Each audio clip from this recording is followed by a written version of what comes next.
క్రీస్తునందు ప్రియమైన దేవుని బిడ్డలారా, ఈనాటి దేవుని సందేశం, నిశ్చయముగా నీవు నీ చేతుల కష్టార్జితము అనుభవించదవు, నీవు ధన్యుడవగుదువు, నీకు మేలు కలుగును.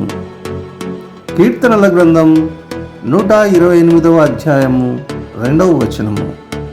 ప్రియమైన దేవుని బిడ్డలారా, నీవు నిశ్చయముగా నీ చేతుల కష్టార్జితమును అనుభవించదవనియు, నీవు ధన్యుడవగుదువని దేవాది దేవుడైన ప్రభువు ఈ ఉదయకాలమందు ప్రకటించుచున్నాడు.